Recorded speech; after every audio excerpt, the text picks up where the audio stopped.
کراچی دنیا کے چند بڑے ممالک کے بڑے شہروں میں سے ایک شہر ہے اور چند بڑی آبادیوں والے شہروں میں سے ایک شہر ہے اور گنجان آبادی والا شہر ہے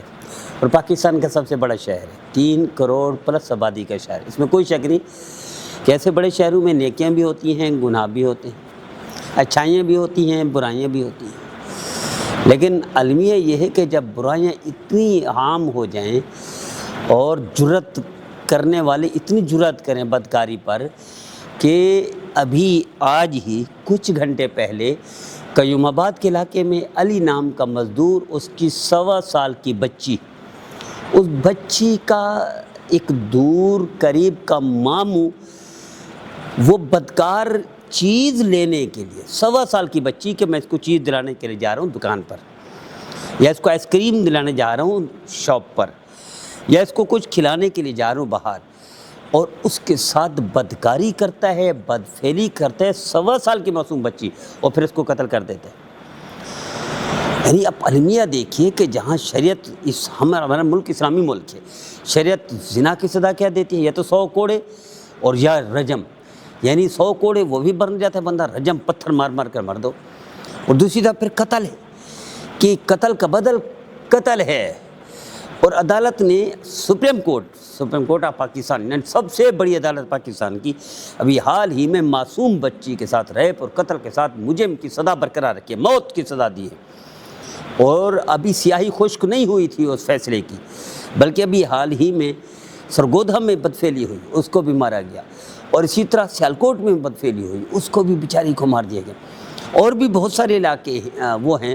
موٹر وے پر واقعہ ہوا۔ تو اس طرح کی یہ جرأت بڑھتی جا رہی ہے بدکاروں کی، بدفعلی کرنے والوں کی،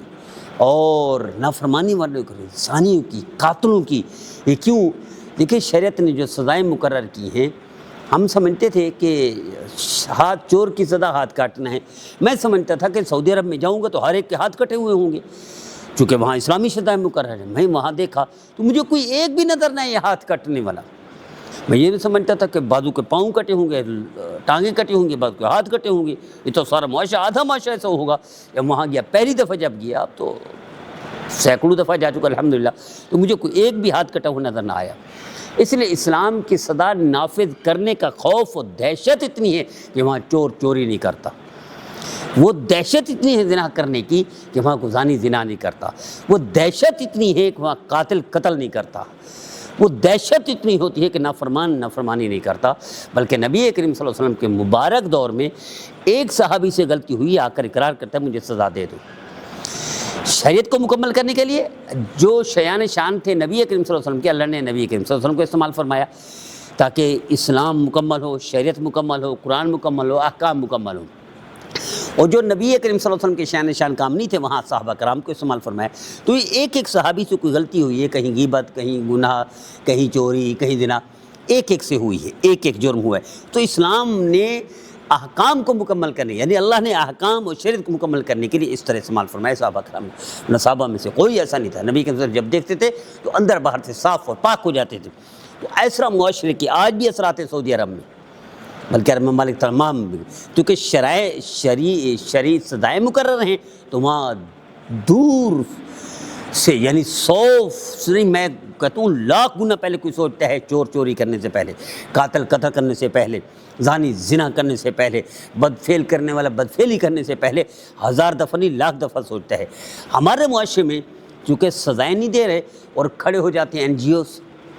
اب دیکھو کچھ عرصہ پہلے جب گن پوائنٹ پر لوٹتے تھے، قتل کر دیتے تھے، تو صرف جلانا شروع کر دیا تھا، 1-2 کو مار پیٹ کے جلا دیا، تو خوف پیدا ہو گیا پورے کراچی میں۔ لیکن کون کھڑے ہو گئے؟ NGOs کھڑی ہو گئی، یہ تنظیمیں کھڑی ہو گئی، یہ انسان کے ساتھ غلط ہو رہا ہے، انسان کے ساتھ ناانصافی ہو رہی ہے، پھر وہی قتل ہے، وہی چوری ہے، وہی ڈکیٹی ہے۔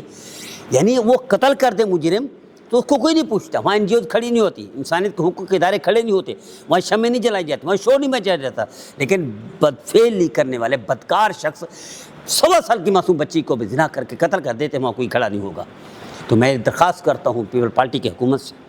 میں درخواست کرتا ہوں حکومت پاکستان سے، میں درخواست کرتا ہوں سپریم کورٹ سے کہ فوری طور پر نافذ کریں شرعی سزائیں، ورنہ پورا پاکستان بدفعلی کا مرکز بن جائے گا۔ آئیے طے کر لیجئے، ہم اپنے اپنے طور پر آواز بھی اٹھائیں اور اللہ سے مانگے کہ اگر یہ سزائیں نافذ ہو جاتی ہیں جس طرح سپریم کورٹ نے سزا برقرار رکھی ہے، اس بدبخت کو اس کو قتل کی سزا قتل مل جائے اور اس کو پھانسی مل جائے، یقیناً پھر جرأت کوئی پیدا نہیں کر سکے گا۔ اور یہ جو ابھی چند گھنٹے پہلے علی نام کی معصوم بچی، ایزل بچی، اس کے ساتھ اس کی ماں کا پھپھو کا بیٹا، یعنی اس کا ماموں بنتا ہے بچی کا، معصوم بچی 1.25 سال کی، اس کو بھی ہم مطالبہ کرتے ہیں کہ اس کو سزا دی جائے، اور اس کو قتل کے بدلے میں قتل ہو اور زنا کے بدلے میں پھانسی ہو، تاکہ خوفداری ہو، آئندہ کوئی جرأت نہ کر سکے۔